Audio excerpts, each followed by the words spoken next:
Hey guys, 34 Big Jim here, coming at you today with my next commander deck, which is Oloro Ageless Ascetic. So, Oloro is fun for me because I love life gain, and I love being able to beat my opponent's face for 1 point at a time.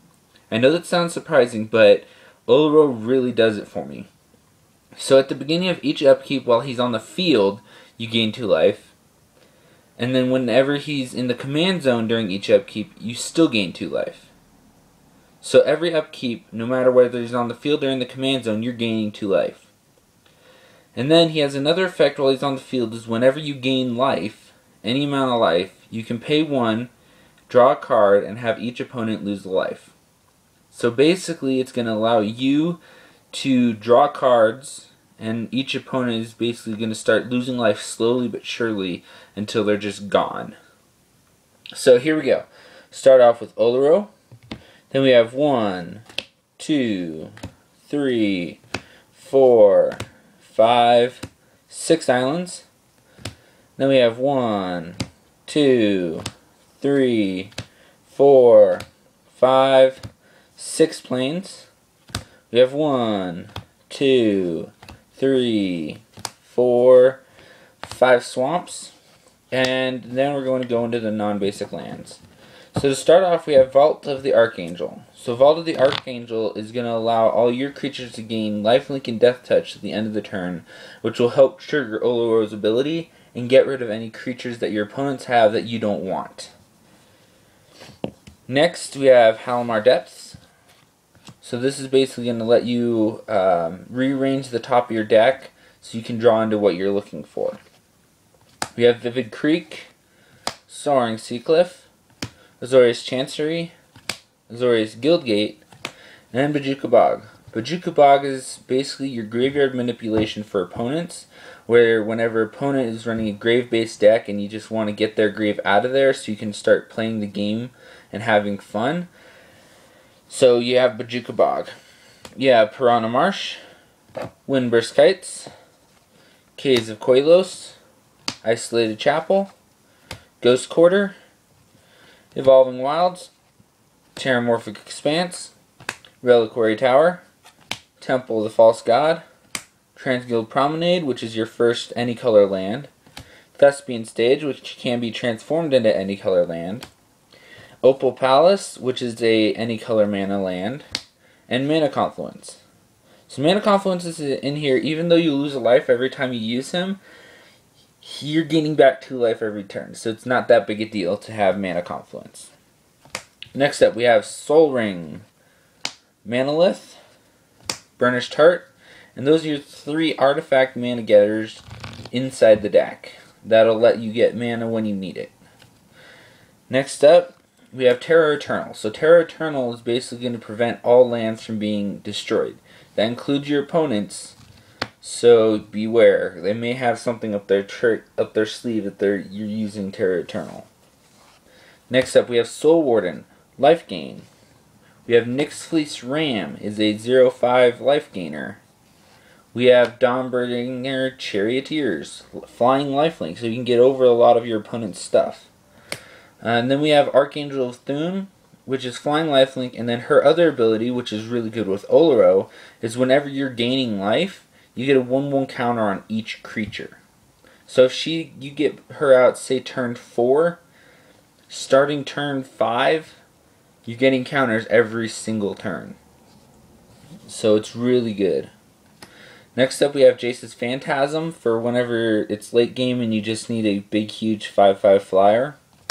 You have Clone to clone anything, Phyrexian Metamorph to clone anything, Restoration Angel to blink anything that might get destroyed if it's blocked. You have 100-Handed One. You have Stuffy Doll. You have Aetherling. Next up, we have New Prov Guildmage, which is basically going to help control the field in your favor. You have Archetype of Courage, which will help control your field in your favor also, because it'll give all your stuff first strike, so that really works well with Vault of the Archangel.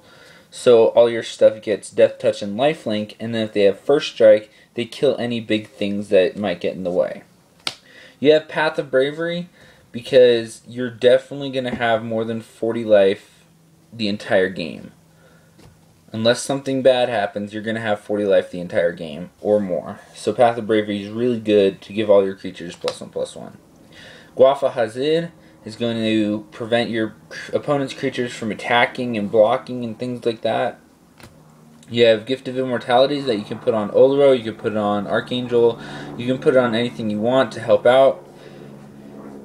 We have Levitation, giving all your stuff flying, so you have the evasion factor, which will allow you to get over all your opponent's stuff and really hit in for big amounts of damage, gain back the life, and beef up your creatures.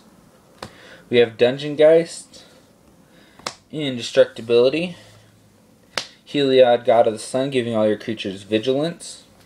Elspeth Knight Errant, where if you pull her ultimate, you're getting everything to the point where it's indestructible, including artifacts, creatures, enchantments, and lands. Then you have Archetype of Imagination, giving all your stuff flying and preventing your opponents from having stuff that's flying. You have Brainstorm for deck manipulation, Ponder for deck manipulation, Augur Bolas for deck manipulation.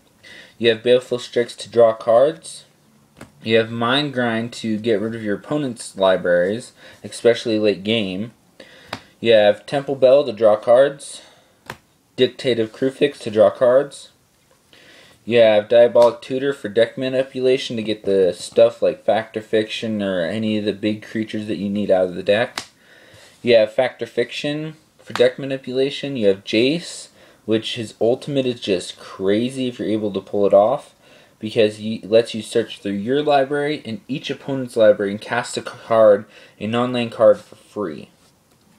You have Phoenix for late game when you have a bunch of creatures on the field and you just want to get rid of your opponents. You have Asperia, Supreme Judge for draw power, because you can never have enough of that in this deck. You have Mind Unbound. You have Drogskull Reaver. So Drogskull Reaver is flying, double strike, and lifelink, and whenever you gain life, you're drawing cards. So more card draw. So it's really good.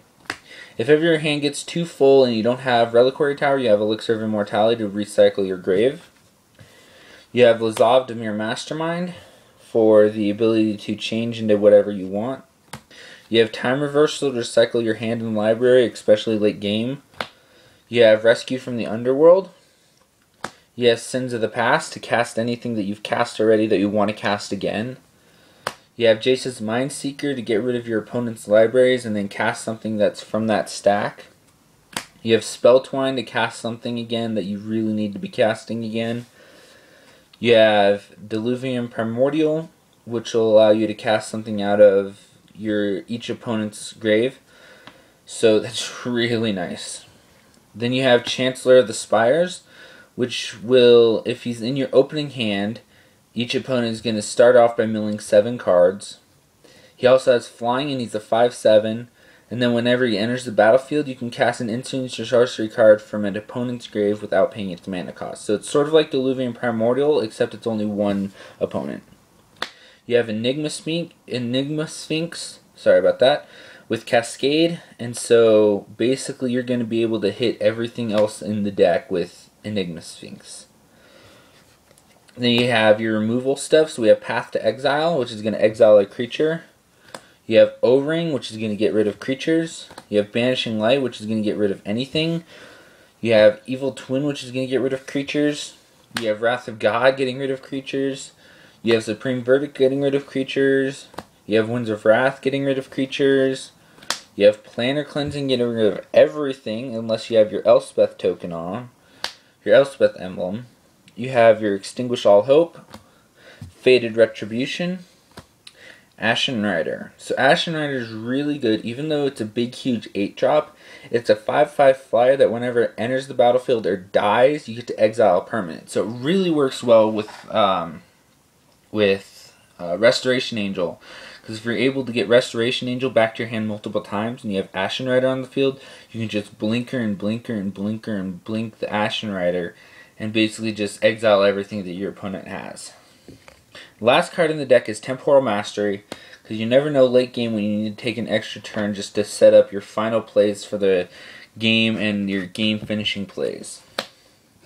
So That, guys, is my Oloro Ageless Ascetic deck. Hope you liked it.